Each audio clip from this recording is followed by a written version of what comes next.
4, 3, 2, 1. We're live. Hi.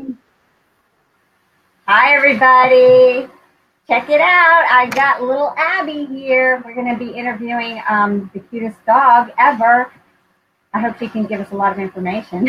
I hope she's so cute. Oh my gosh, I just want to jump through this screen and squeeze her. Anyway, happy Wednesday, everybody. I hope it is beautiful and nice where you are, even if it's cold. Hopefully, and if it's rainy or gross weather, that you're inside and able to spend time snuggling with your dog.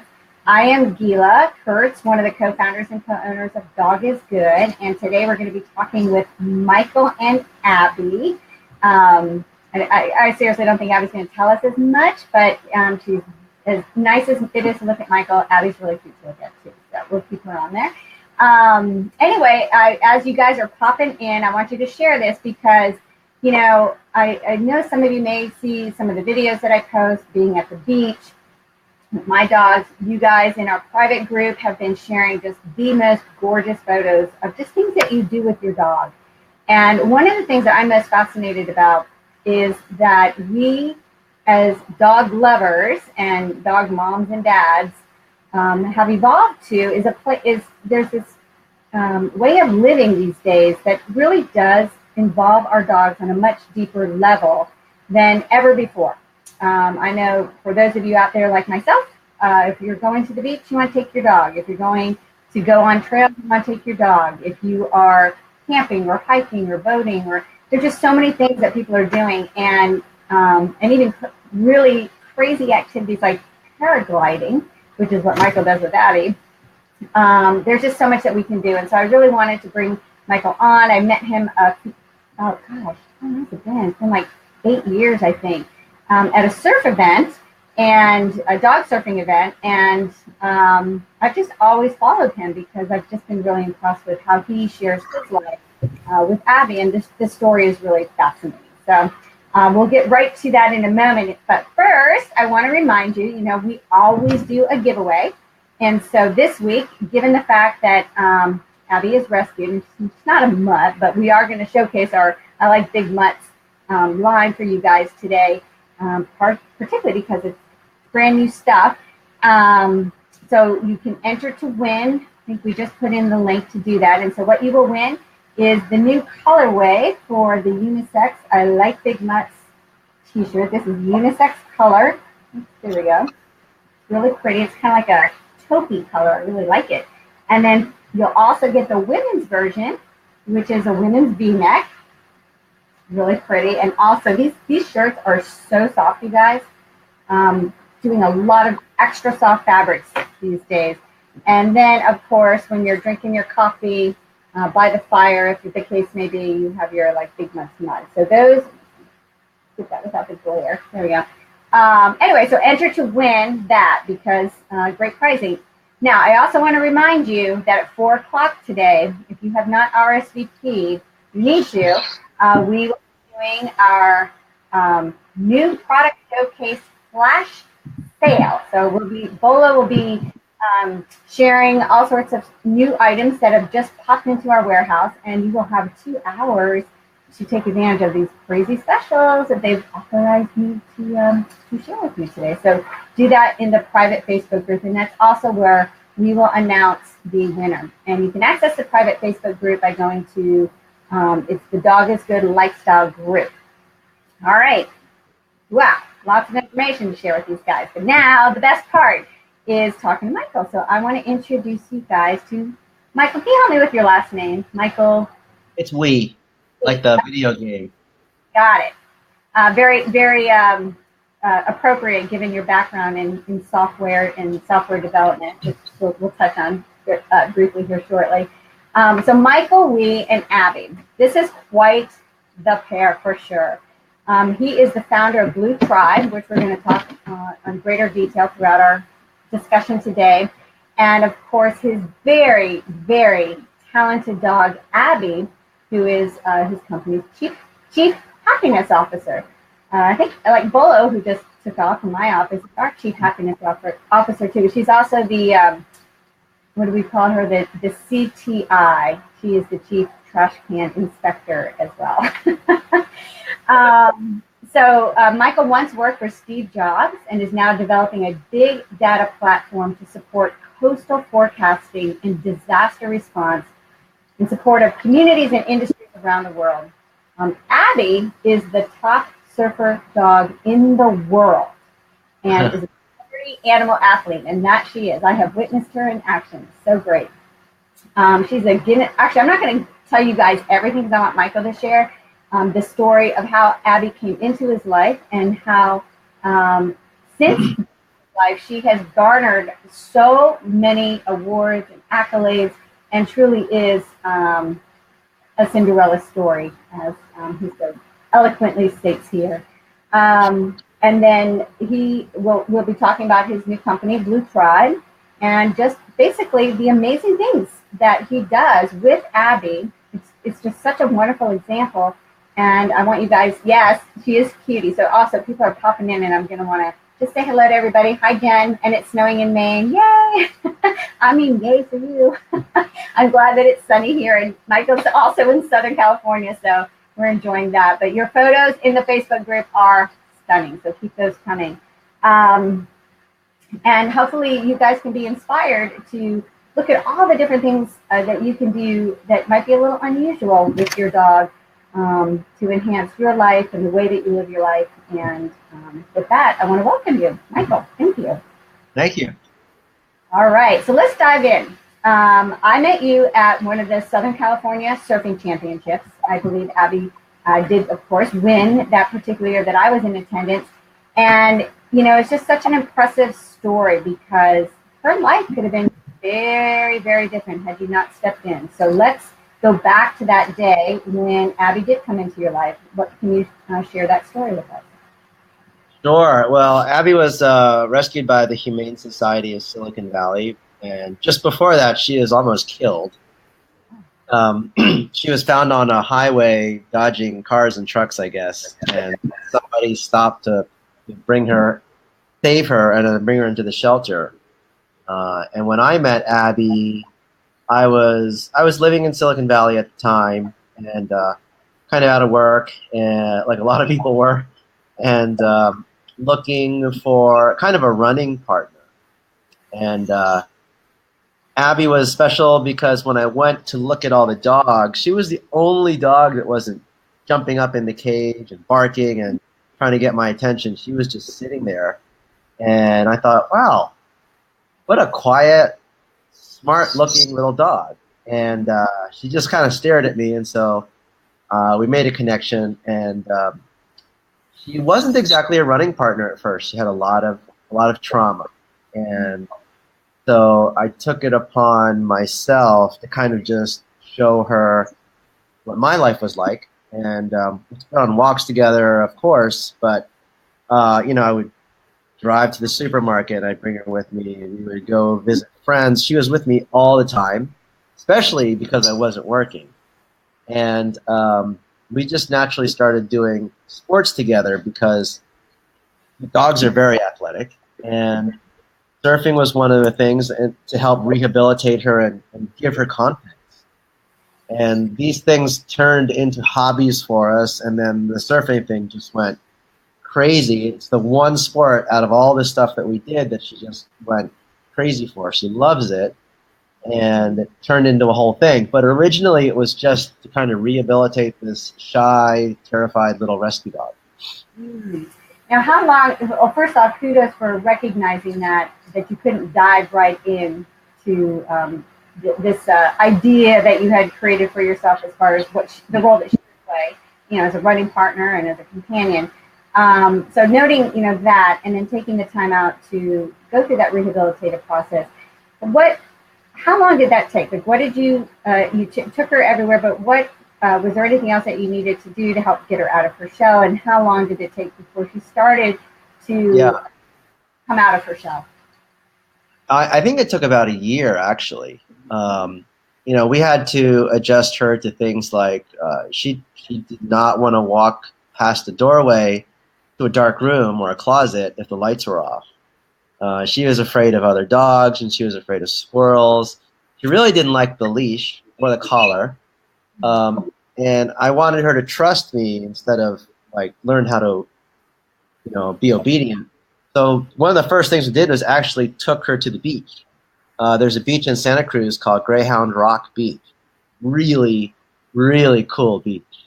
But it has the interesting feature of it's once you get down there, it's actually bordered on 3 sides by the ocean, so you can't really run away. And so I would let her play off leash on this beach, and she could walk up to me when she wanted to, and if not, whatever. And we would just run around, and gradually, she started getting more trusting of me.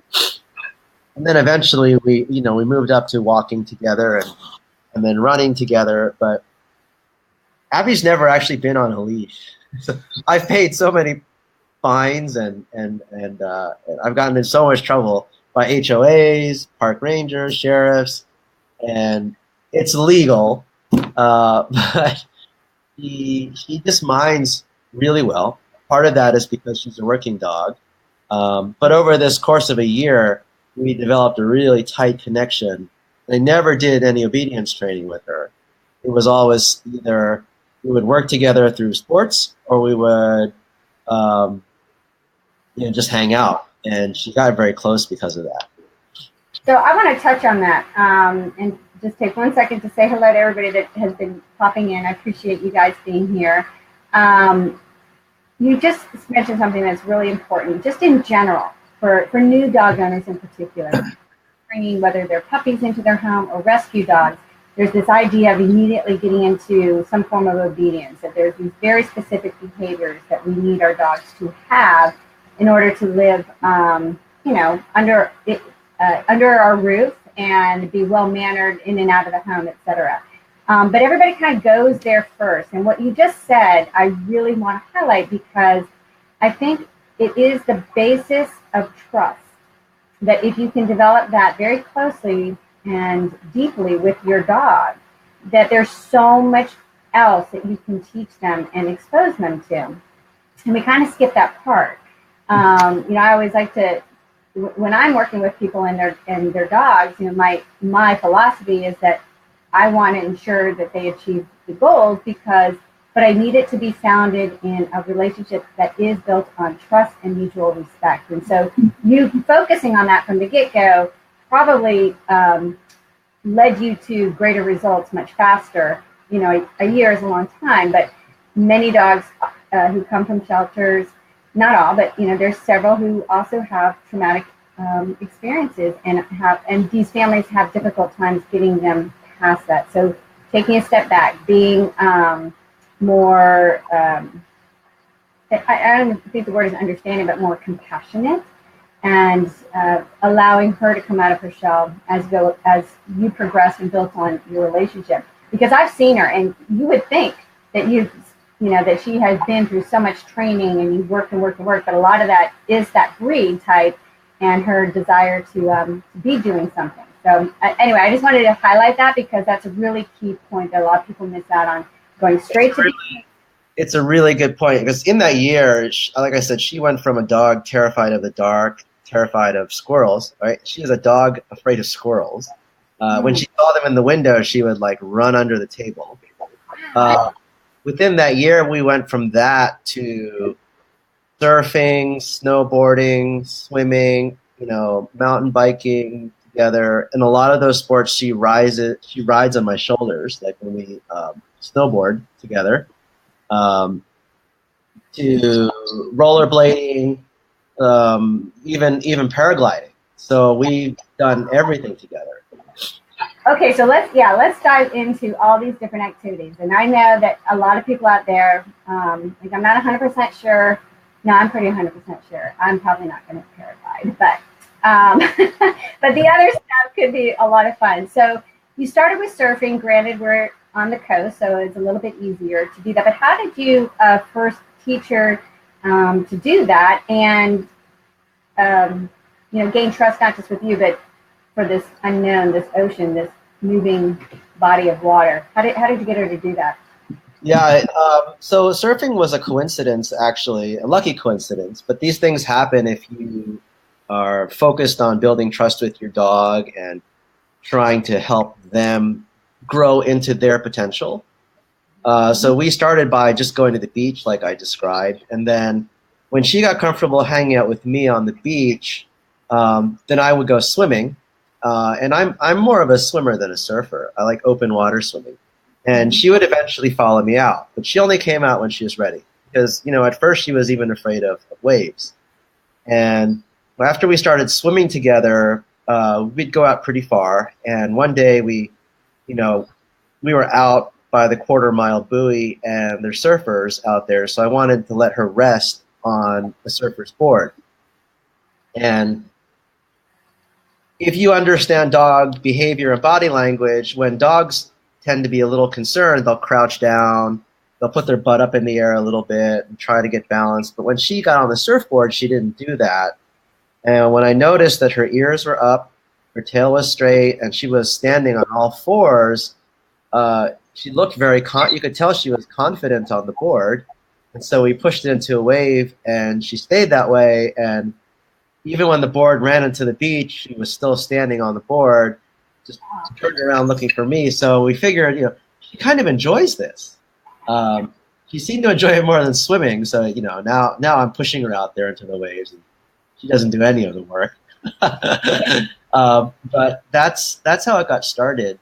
And this kind of, it was lucky because she was with me, but she's only with me because, she wanted to hang out with me. And right. And that's the benefit of building trust. Absolutely. And since she started surfing, she has been in how many competitions? I don't remember. Abbie's the longest competing dog. I think this is like our 11th or 12th year. Okay. And she has won numerous titles as well, right? Yeah, we do about 5 or 6 contests a year, and we've been lucky to place in them. There's a couple where we had bad days, but I honestly, we have like a ton of trophies, and everybody like, oh, we'd love to see it. You must have all your trophies displayed on the wall, and like we don't have walls big enough, so they're actually all sitting in a box. Wow. So, okay, you go from surfing. Now she does, when you say mountain biking, is she running bike alongside of you, or is she actually sitting on the bike with you? We did that for a while. When she was younger, she'd do like 15, 20 miles on trails with me. Now we do about 5 or 10 because Abbie's 12. Is she running? She was running? She runs some of it, and she rides on my shoulders for the rest of it. She's tired. So she actually likes this standing up and balancing bit. So she'll actually jump up on my back and just put her, she piggybacks. Yeah.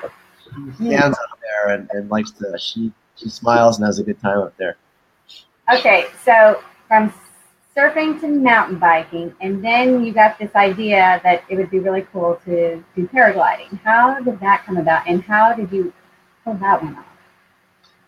So I don't remember actually, but paragliding is something I used to do a lot too. It's the only other reason I would go down to the coast. In Southern California, you can surf or you can fly the coast. And she's always with me. So, one day when I went to the paragliding place, I used to like leave her on the field, and there's so many other pilots there, and we all know each other, so she'd just play with them. But every time I came back from flying, the pilots were like, "This dog was so focused on you, she would not look away. She just watched you the whole time." And, she comes up to me when I land. So I just got the idea of like, well, what happens if she came with me? And it's actually not that hard because they make helicopter harnesses for search and rescue dogs. So we just took one of those and, put it in my lap and attached it to my shoulder harness. So basically, she hangs from my chest when I take off, but once they're in the air flying, you can just release it and she sits in my lap. She's still tied in, but we just loosen the straps. Wow. I just wonder what goes through her mind as, it's like. Nothing goes through her mind because she falls asleep up there. You're kidding. No, she falls asleep. That is fascinating. So, okay, as I'm thinking about this, I'm just imagining, is she the only dog that does this, or is this unique to you guys, or are there a lot of people who do this with their dogs? There are some dogs that do it. Usually people take small dogs, like little Jack Russells and stuff like that. But Abbie's the only one that's kind of doing some active flying. It's quite a bit to take off. I had to work with the instructor and figure out how to clear the lines when we bring up the chute and how to do the running takeoff when you've got 40 pounds attached to your chest, kind of swinging, Right. and landing's a little bit different. So she has to move around with me until we're actually flying, and then she can just sit. She used to watch the. Somebody said it's like a car ride. It is. It's like the ultimate car ride, where it's not just your whole head out the window; it's real bodies. Yeah. She look at the squirrels on the sea cliffs, but then after a while, she just falls asleep. Wow.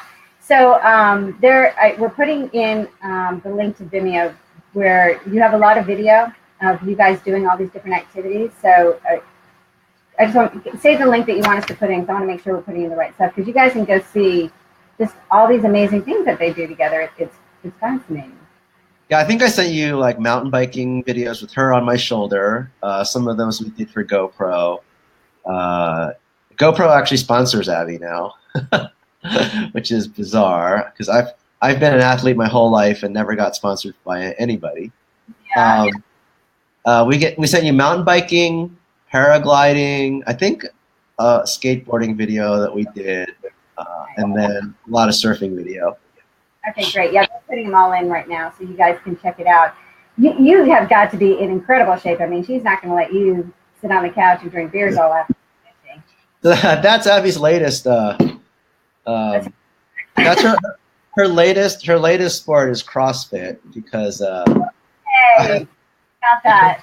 she comes to CrossFit with me, and she's one of the box dogs now. But she'll stand on my back while I do push-ups. She'll help me stretch. So she's doing box jumps while you're doing box jumps. She's providing added weight. Do you do the overhead walking lunges with her? Are you holding her for that kind of thing? Not that yet, but she goes on all of our runs, so she knows the difference between 400, 800 meter runs. And like I said, she does push-ups. I've done back squats with her. Okay, yeah. Done plank holds with her. She just kind of stands up there, and then when we're done, if I start stretching, she kind of puts her paws on my back and she'll help me stretch, kind of bend over. It's fun. Now, and you did not go through a process of training her to do all these things. Like she kind of just falls into it and catches on, and just because she loves it so much, keeps enjoying the activity. Yeah, Abbie's funny.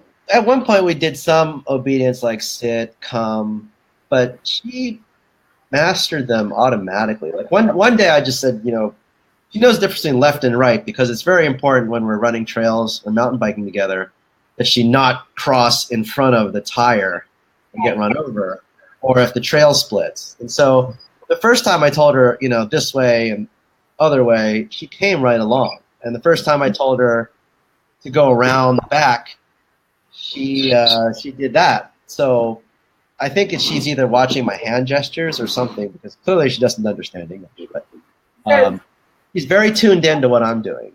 Yeah, I mean, it's so obvious. Now, as she's getting older, is she slowing down at all? And what do you do to maintain her health and wellness? She's doing all these activities. I'm sure you have a particular protocol. And how are you reading her so that it's not overextending her ability, how she feels, so she doesn't get hurt? Well, we're doing for Abbie a lot of the things that we're doing for me, because we're both aging athletes. There is glucosamine, but some of the stuff we've always done since she was little. Like I've always varied her food based on her activity. So if she's run 2 miles versus running 5 miles in the morning, the food's different. And then obviously as dogs get older, you can cut back on the food a little bit. Then I've always maintained an 80-20 mix in her food. So um, she gets 80% of pretty much the same food, which is this, air dried dog food from New Zealand. And then the 20% I constantly vary so that her stomach gets used to new things. And we do blueberries, rice, strawberries, carrots, broccoli, cauliflower, sometimes some raw meat while I'm cooking, just to keep her body as flexible as possible. Then she gets a massage. She, after sports, the same way I do, we stretch her. We stretch her before sports. We just treat her like an athlete, like anybody.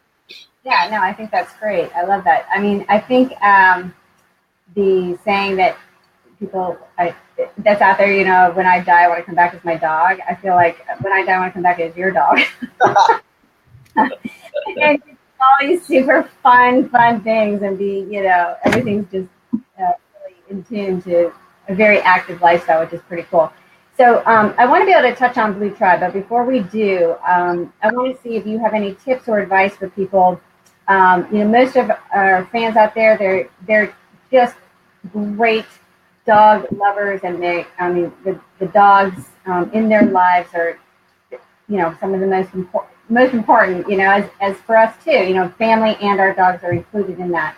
And some people are more active than others, but what are some ideas that you might be able to share to help people really enhance beyond basic obedience and, a standard walk in the neighborhood to enhance the life together and build a closer bond of trust and fun with your dogs? I think you hit upon two of the most important points, and one is focus on trust, not obedience. Because you're in a relationship with this animal. It's not, you own it, but it's not like owning a lamp, right? It's a living thing. And then the second was kind of do have an active lifestyle and be to be empathetic. Think about your dog. Like, remember the first time you went to a foreign country where you didn't speak the language, right? And people are talking to you and they're waving their arms and you're trying to figure out what they mean, right? And after about a week, you figure out 3 or 4 words, right? Imagine living your whole life like that, right? So that's what your dog is, basically. It's like living in a foreign country their whole life where you just don't have the capacity to learn the entire language. And so you have to be empathetic to that. And just because you don't speak the language doesn't mean you can't do things, right? But people don't realize how amazing their dogs really are. I think we all love our dogs, but think about the fact that, for example, dogs have a visual acuity that's 33% faster than ours. And for example, we process information, like visual information, our eyes work at 60 cycles per second, 60 hertz. Dogs operate at 80. That's why their reactions are so much faster. They actually process 80 bits of information a second, not 60. And so dogs are used to working at a very fast pace. They're also about twice as athletic, meaning their muscles don't fatigue as much as ours do. So about twice as athletic. And they have about 50%. They have 50% more pain tolerance than we do. And so all these make for a very, very active, very complex animal that basically sometimes, in most cases, gets 40 minutes to an hour a walk per day, which is interesting because if you look at the California state penitentiary guidelines for prison inmates, they're required to have 2 hours of outdoor time, which is twice as much than most dogs get. So, and they're nowhere near the level of athleticism that dogs are. So I think it's thinking about your dog from that perspective and helping your dog find their potential. Most of us are satisfied with my dog is a good dog because they listen to what I tell them to do. But that's like saying my goal in being a parent is to make sure my child doesn't go to jail. And that's the bar I'm setting, right? To be a great parent. But really, as parents, you focus on finding out what your children are good at, what they can enjoy. And I don't think we do enough of that with our dogs. And so, like, I introduced Abbie to every sport imaginable, and surfing kind of went out. For That us, is it could be frisbee, tricks, it could be anything else, but expose them to as much as possible. that is a really, really good point that we do tend to get, satisfied with the fact that our dog is well mannered. Okay, and that's a great thing to have a well mannered pet. But each dog, like all of us, probably has certain things that they absolutely love and the capacity to learn. Part of keeping them young at heart and also well mannered is how we are stimulating their brains in new things and new activities. And maybe it would be a great challenge for everybody to just really watch their dog for a week or so and just kind of know, like, what do they gravitate towards, and if you were to certain games or activities that can then be transferred into other things. I know, and I just get such a kick at it all the time. I mean, Bolo was not allowed to have any balls her first year of life because she was supposed to be a guide dog. And but once she was career changed, as they say, she was able to have her first ball, and you literally see her light up. We see it here every day. I see it when I'm out. It's just hysterical. But I know, and the surfing too. Now, I don't know if she would go for the board surfing. Part of it is if I'm the handler, that's a problem because I'm a little bit afraid of the water way out there. But we had so much fun one summer body surfing together in Huntington Beach. So, going out just far enough where I wasn't scared. And I mean, you can just see how much she loves it. And, this sounds so funny, but it was kind of like, I will never forget that weekend. We were doing that all weekend, and you would look at each other, and I felt like I was in this like romantic movie. We're like looking, and I'm being totally silly about it, but the connection was so much different than our regular connection that we have, and you could really see how much fun she was having. Yeah, that's great. Yeah. I think a lot of people, for example, with one easy thing to do is let your dog do kind of what the breed was meant to do. So Abbie's a herding dog, and we just introduced her to sheep herding, and it was like watching a different animal. I know a lot of people have problems if they have beagles, and much of that is because beagles are bred to hunt and sniff and track, and most of them don't get to do that. And so that has to find outlets somewhere, and usually it's in rebellion, or it's in tearing up the house or redecorating the garden. So once in a while, allow your dog to do that, because we have actually bred these animals for very specific jobs that most of them often don't get. And that's before they even get to try things like, mountain biking, snowboarding, paragliding, surfing.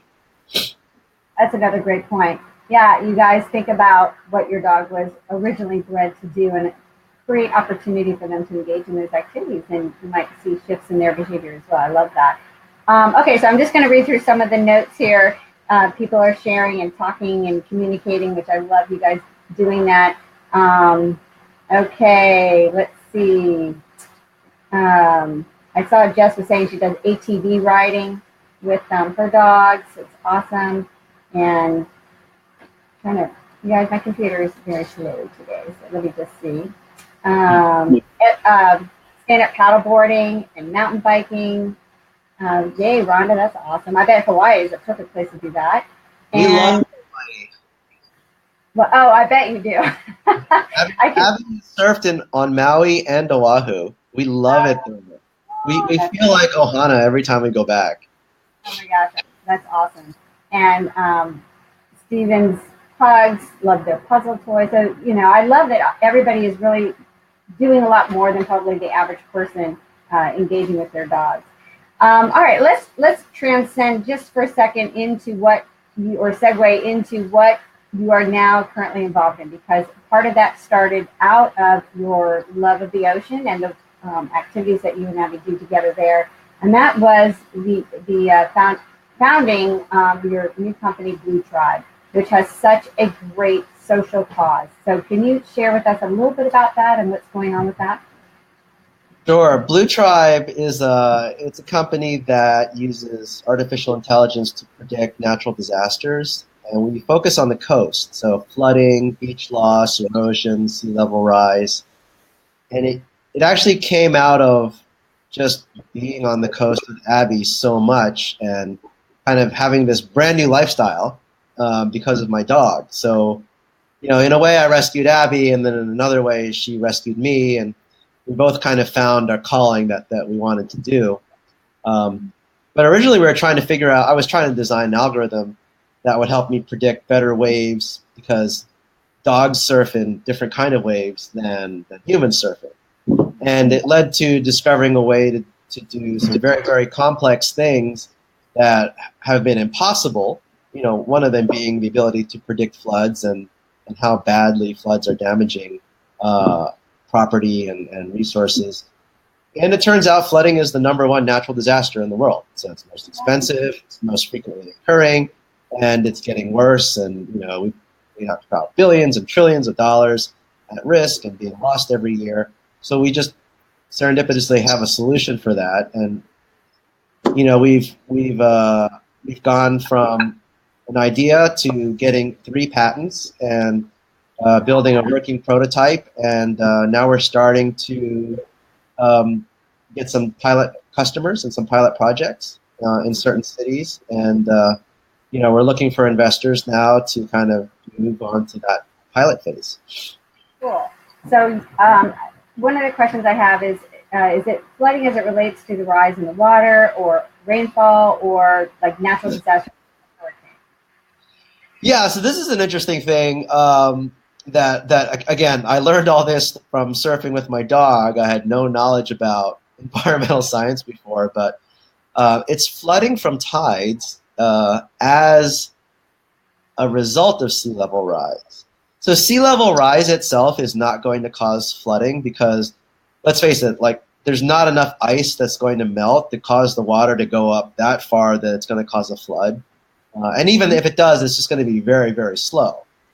But what happens if the water goes up a little bit, and then on top of that you have a high tide, what happens is your high tide becomes a hell of a lot higher than it was before. So if you have normally a 4-foot high tide on a beach, and then you have maybe a couple centimeters of sea level rise, well, suddenly that combined with the high tide is enough to go past the parking lot or wherever it was in the beach. And then once water breaches a wall, the rest of it just follows.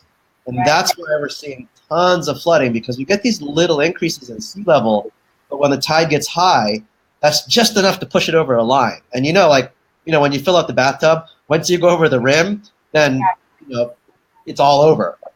So that's what we're seeing. It's not so much that all the water is coming up all the time. And so our coastal algorithms can figure that out, where it's going to flood, how it's going to flood, and under what conditions, what high tides will cause it.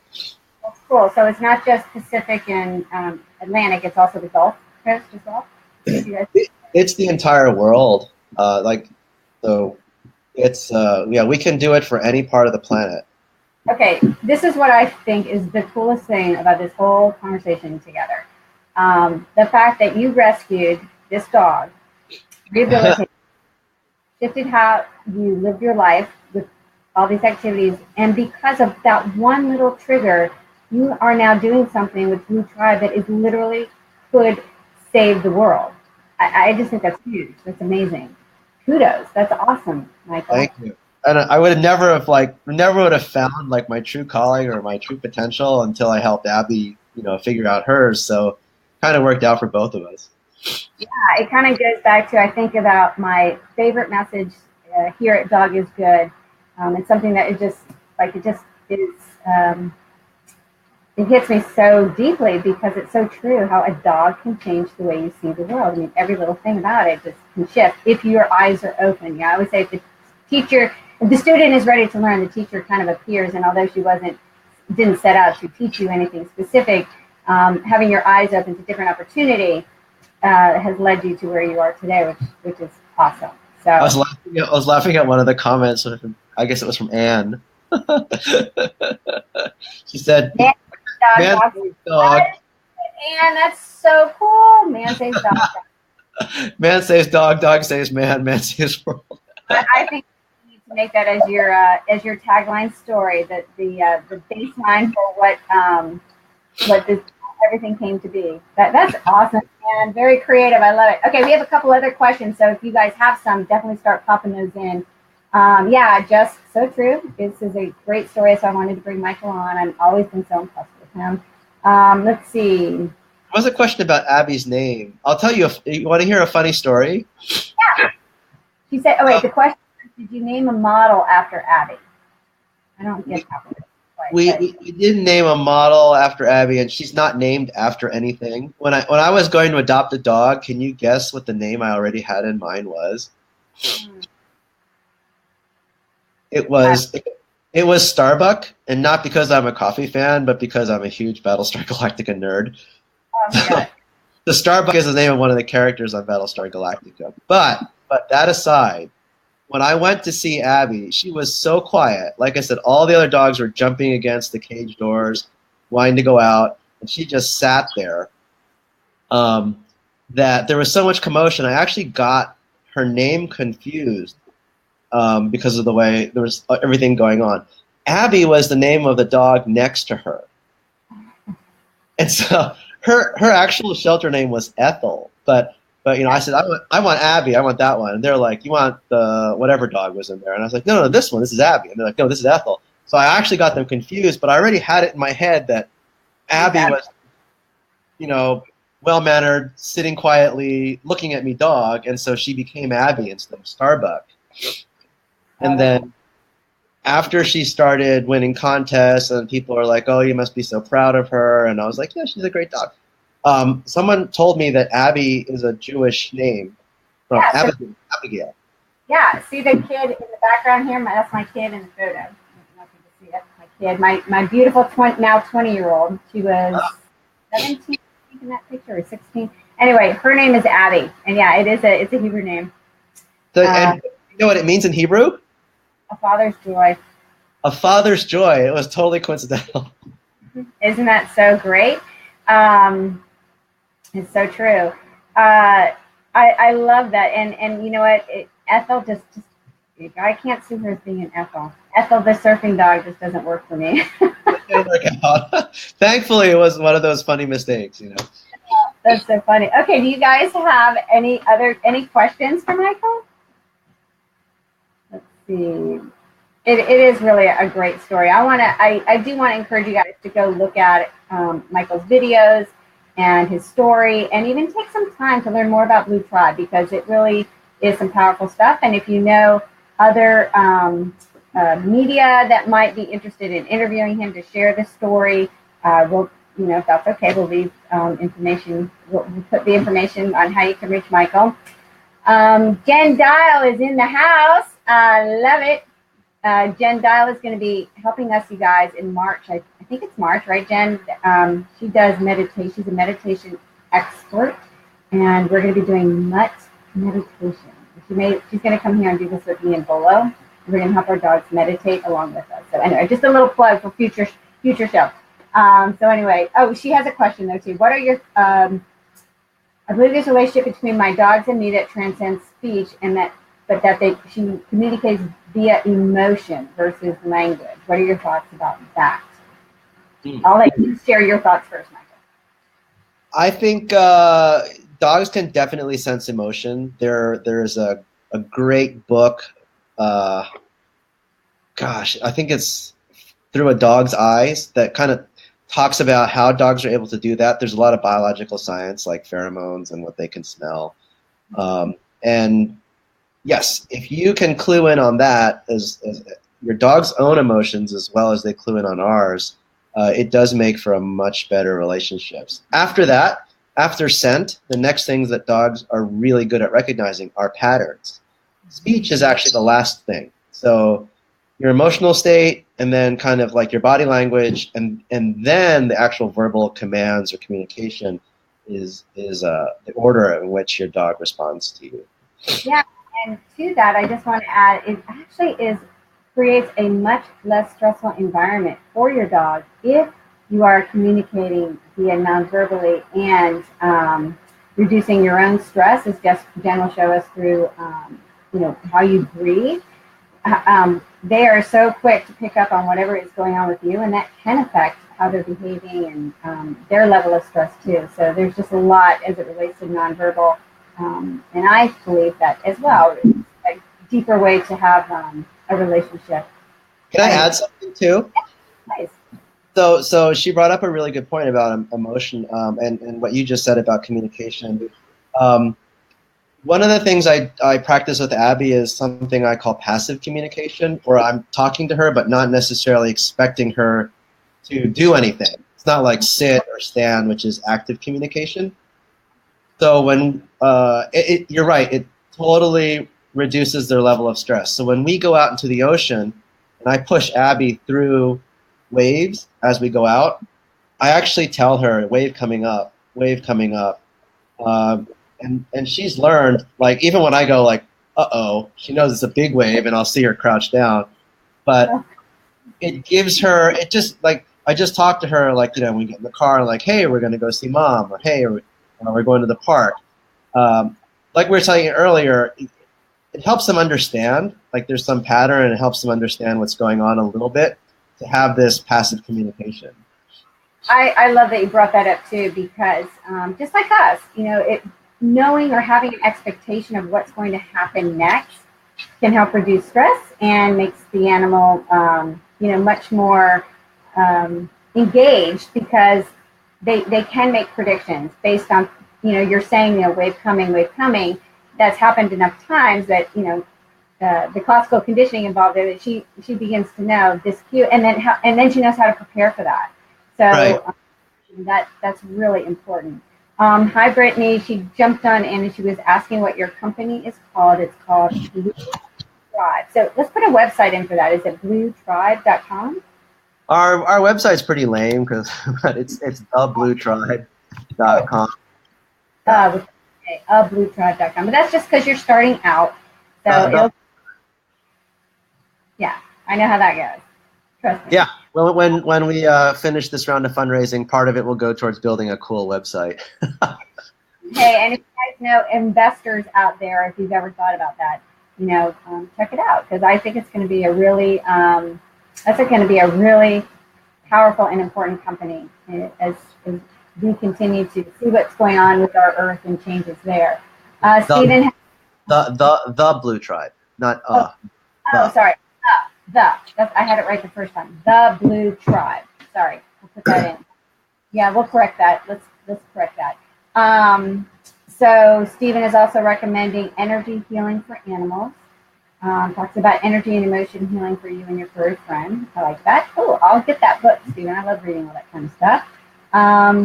So anyway, I want to thank you, Michael, for taking the time out to share your story. Let's get Abbie up there again, because she really is the cutest dog. Here she comes. Abbie. Hey, show us how you get her to go on, how she basically sits on you when you're mountain biking, or you're, this can get on your back like she typically does. Oh, yeah. Let me see if I can do this. Hold on.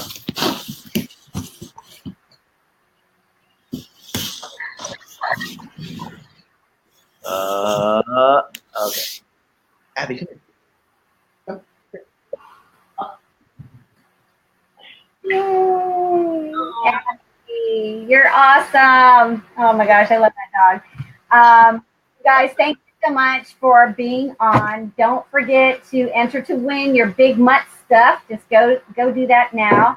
Please share this with other people, because I know that there's a lot of people out there who would be fascinated by Michael's story, and they may inspire them in some way. So I appreciate you doing that. And if you're watching now, I know you don't want to spend the entire day with me, but don't forget at 4 o'clock in the private Facebook group, we have our new product showcase, flash sale, and I think they have set up for me in there some great giveaways and a cool game that Bolo's going to play with me. It's not going to be as cool as what Abbie does.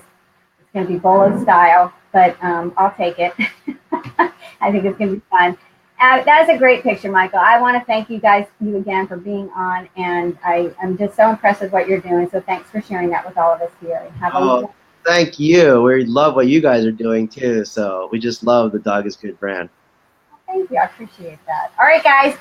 Hopefully, I'll see you at 4 o'clock in the private Facebook group. And in the meantime, have an awesome Wednesday, great week ahead, and go hug your dog and have some fun. You guys. Bye.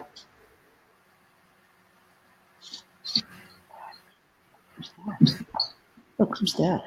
Abbie, look up here. Abbie. Oh. Abbie. Abbie.